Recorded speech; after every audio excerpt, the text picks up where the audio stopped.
I thought I'd tackle my Apothercary chest of drawers. I've got all 24 drawers here. I have decided that I rather fancy covering all the drawer fronts in veneer. I've got a number of strips of veneer. I had from a job lot that I bought on eBay quite a few years ago, but you can probably, let me just bring them over, you can probably see that I've got some nice pieces.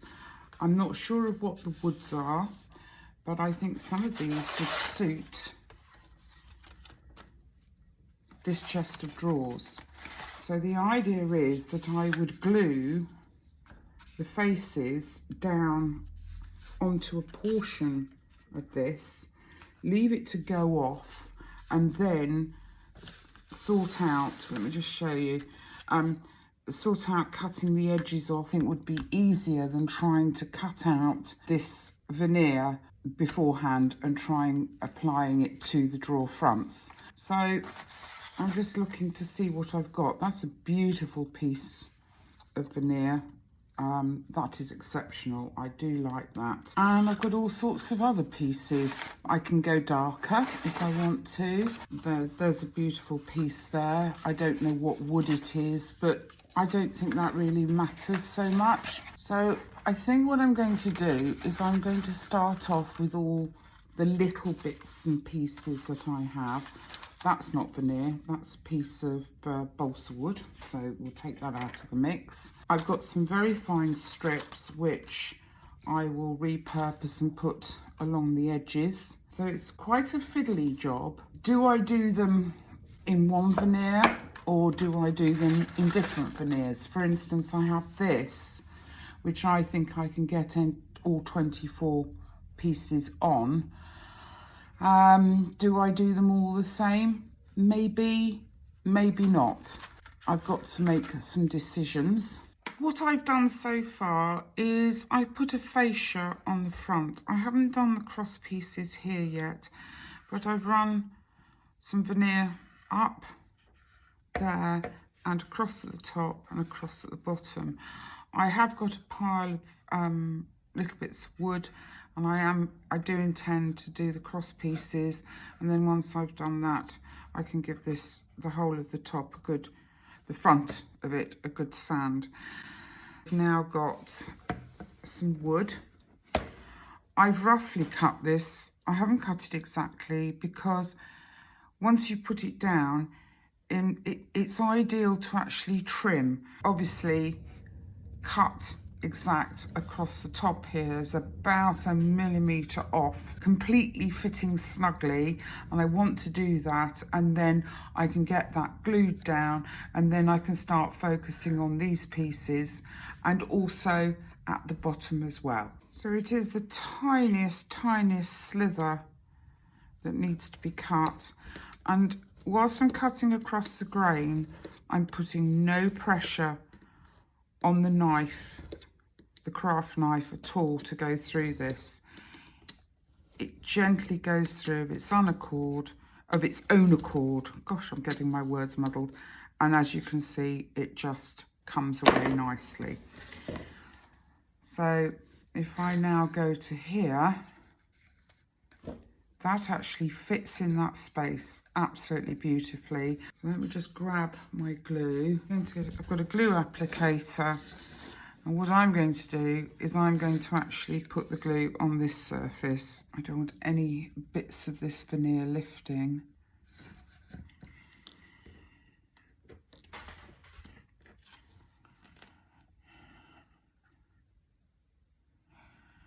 There we go. If you were working on a full-size piece of furniture and putting a new sheet of veneer on it, you would use a really good contact glue. But of course, this is Dollhouse work. So there we go. I'm going to leave that to go off. So I'll flip it round, and I'm going to do the same on this side, on the fascia there, which is not good. And again, get get the old masking tape and I'm going to clamp that down. So that's one bit, that's down.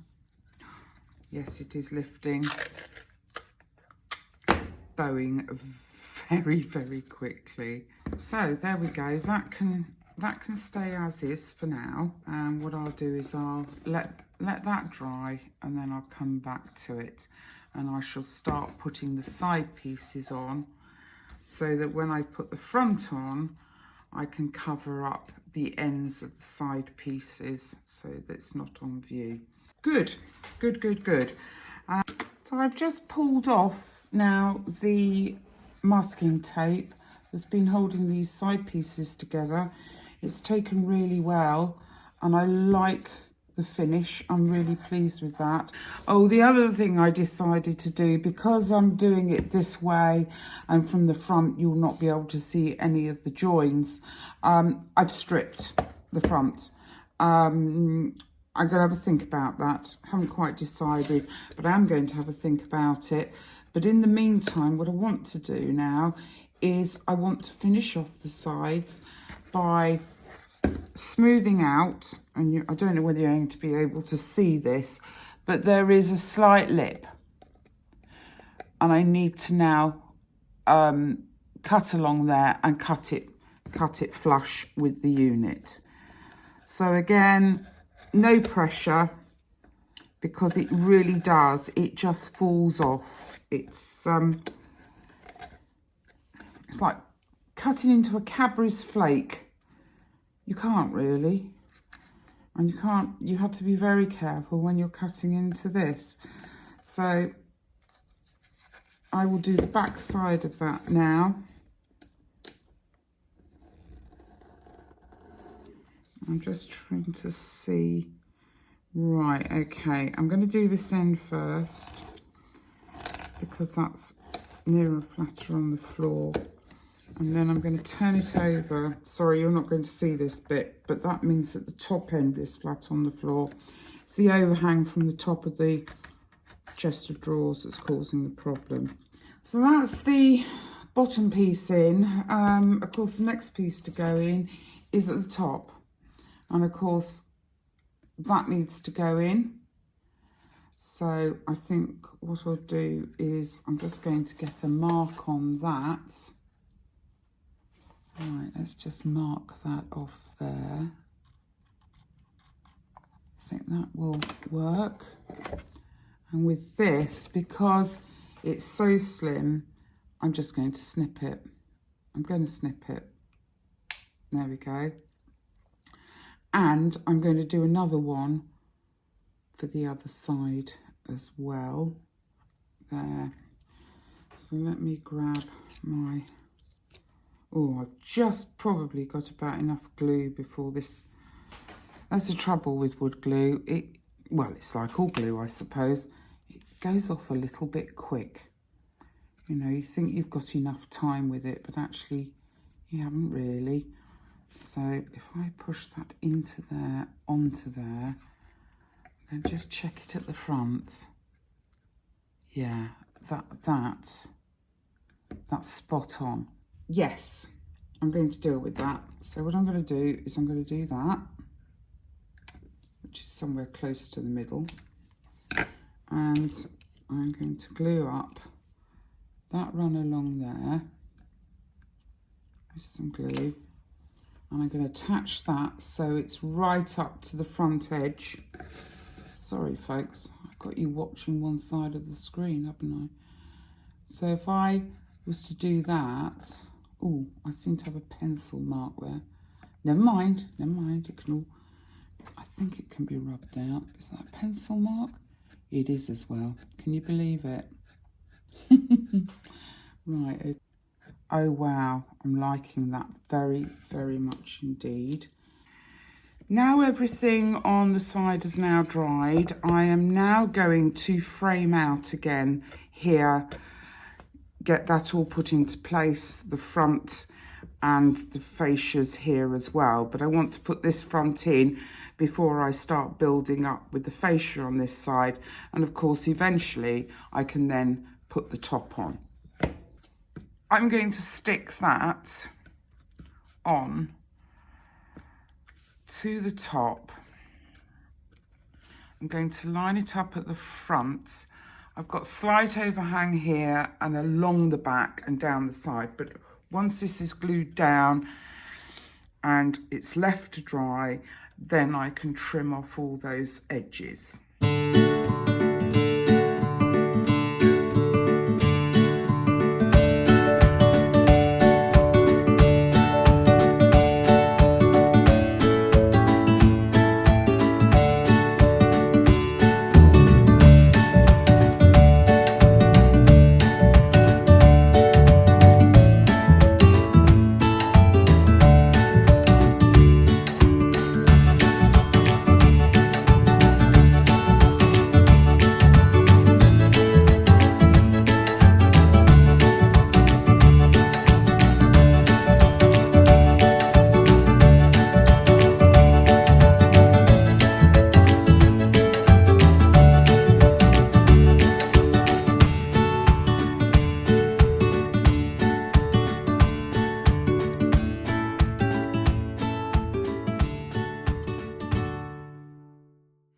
It looks like somebody's done a very, very bad first aid job on this.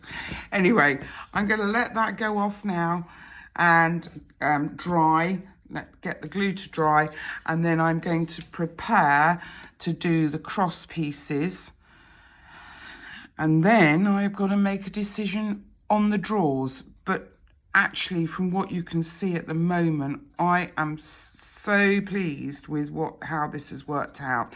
This is exactly how I wanted to work out. And with a little bit of sanding, only a tiny bit of sanding with a very fine grade of sandpaper, I think this is going to look rather lovely.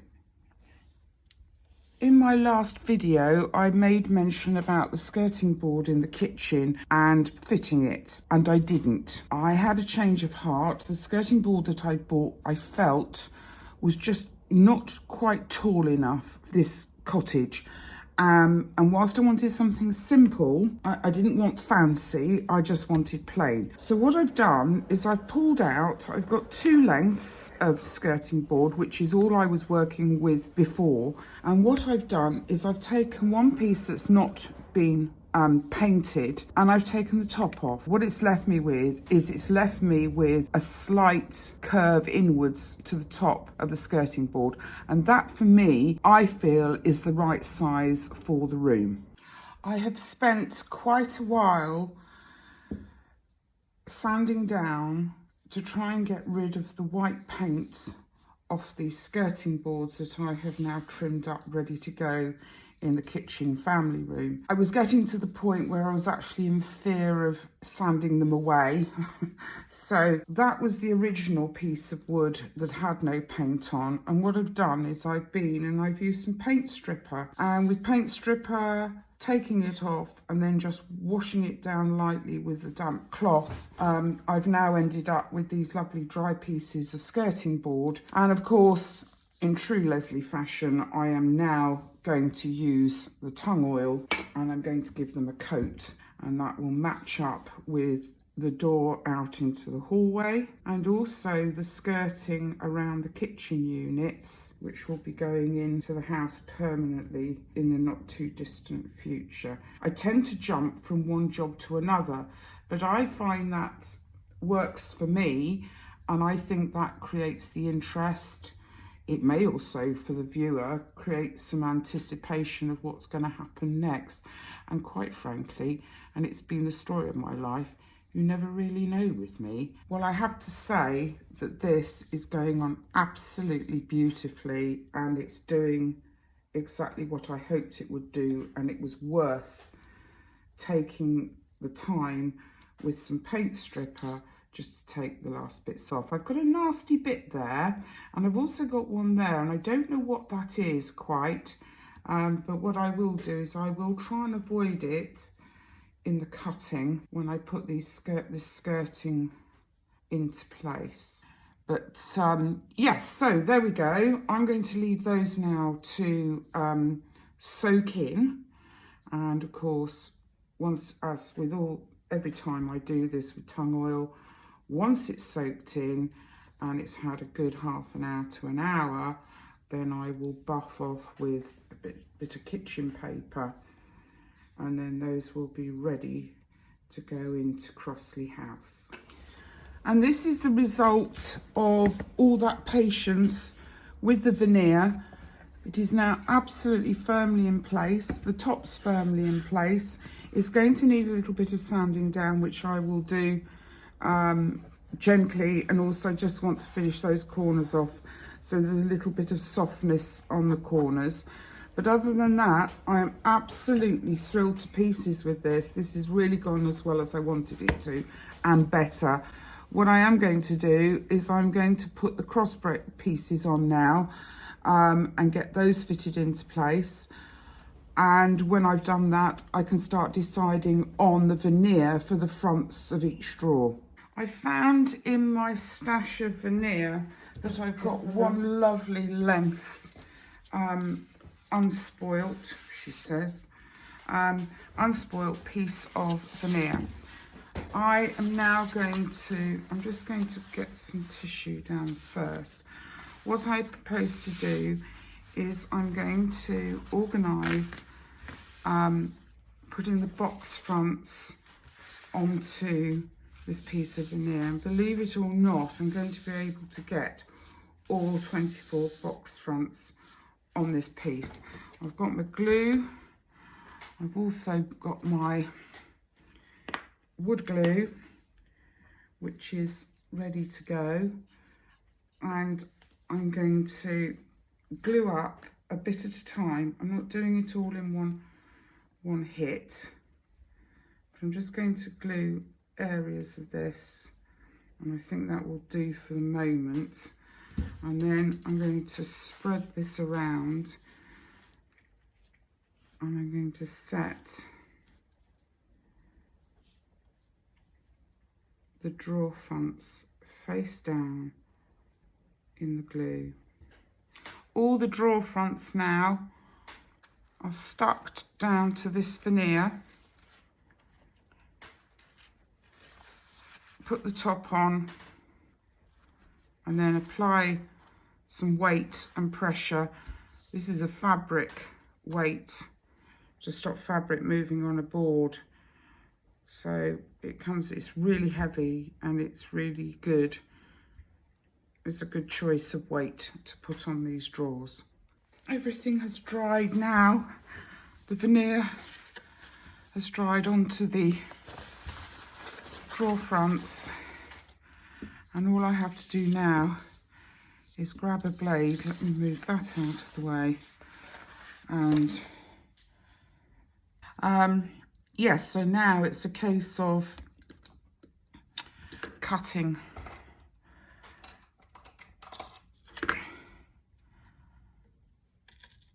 the veneer off.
I've come back into the workshop in order to start getting the skirting board in, and I can't believe it, but I've already come up against a problem.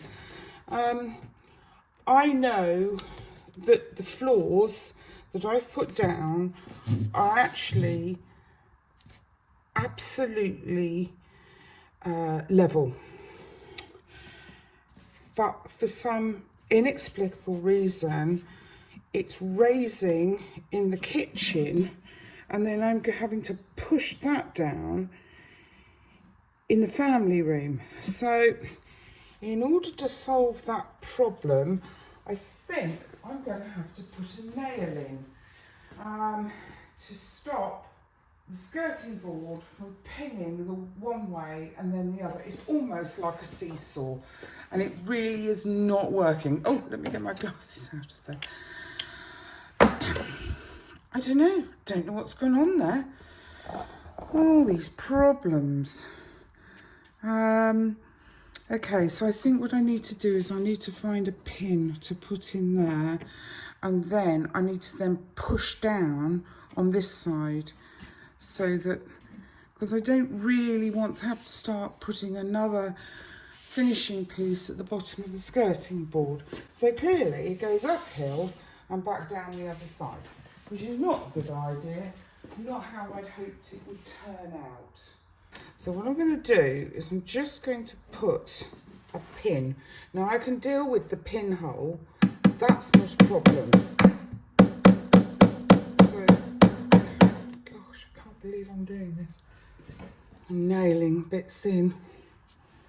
Right, so if that's there, and I'm going to need a clamp, and then I need to bring that. See, it's not worked either. Okay, let me grab a clamp and let me clamp it now. Oh, with a lot of words, some of them inappropriate for YouTube, I've put the skirting in. I'm not convinced by the fitting. The floor is undulating quite a bit. The only thing I would say about that is that whilst I built this property from scratch, actually I'm refurbishing or putting together an old property. When this is finished, it will have a real old country feel about it, a countryside feel about it. Not necessarily going to do it as the Cotswold style. In fact, I've quite come away from that now. I don't need to do that. But I do think what it needs, when it's finished, whilst it's got some new bits and pieces in it, and this room in particular I've completely revamped, because in an old house there is always one room, and generally it's the bathroom and the kitchen that get done. The rest of the property is going to probably take on a more original feel. So I think I'm happy with what I've achieved. In fact, I know I'm happy with what I've achieved. And to be honest with you, while there's a bit of gapping going on the floorboards, on the floorboards meeting the skirting boards, then what do you expect in a property that was probably originally built in the late 1700s? Well, let's put it this way. It wasn't a recent build. So I'm going along with all its quirks that are throwing themselves up at me, no different. And I know all too well from a house that my late husband and I lived in Old Hatfield in Hertfordshire. It was a medieval cottage and there wasn't a plumb wall. Nothing was plumb in that house. And so I'm going to let it go because I think this is right, and I think this is absolutely right for the room, and actually it just makes me smile. So I'm going to go along with this. I shall no doubt stuff each corner either side of the French doors out into the back garden. I shall stuff it with all sorts of things so you can't see the gapping that's occurring. And you know, it's occurring oddly along here and a bit along there. That wall seems to be fine. This one's had to really be bent into shape. But actually, that's what it was like when we lived in our medieval cottage.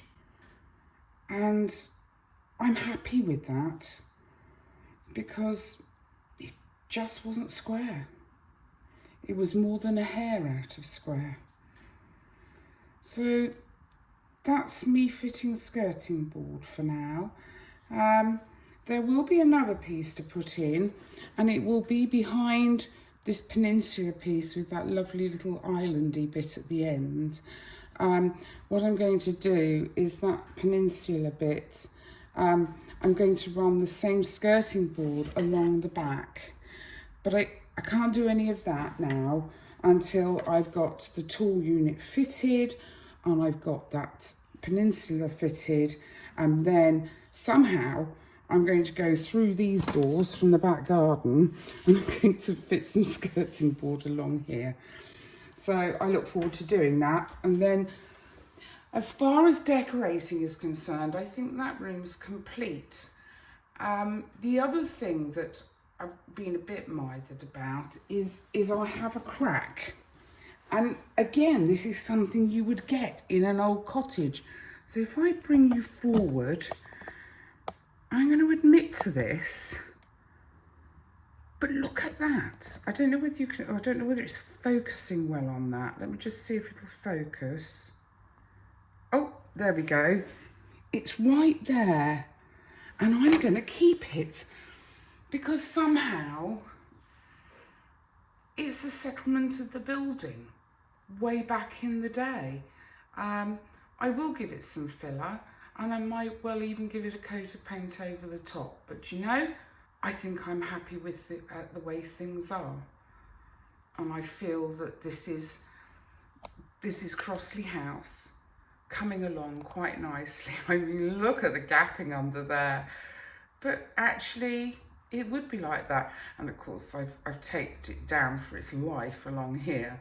But eventually, you know, I'll take it off, and hopefully that corner there will have fixed itself. You know, who knows? And as my friend Richard says, who cares? So there we go, and that's all sorted.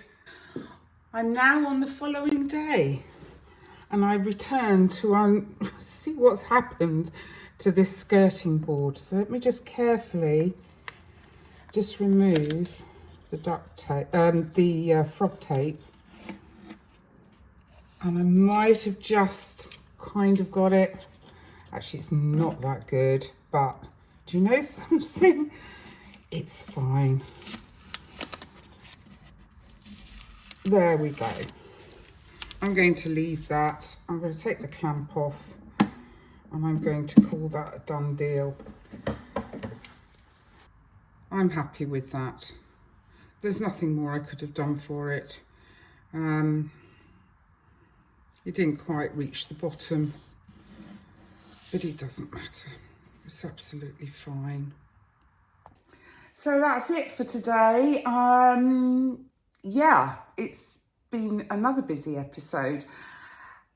I will see you again next time when I'm looking to putting the kitchen back in place and finishing off that little bit of skirting board. I also then want to go upstairs and see how I'm going to drop the lighting down. And I also want to tackle the skylights in the bathroom upstairs, what will be the bathroom, and also over the landing space. So lots more to do, and no doubt I'll be backwards and forwards with each little bit of project, and I'll take you along with me. Anyway, hope you all doing well. Take care, and don't forget to subscribe. It all goes to help me. Thanks ever so much for watching. Bye for now. Bye.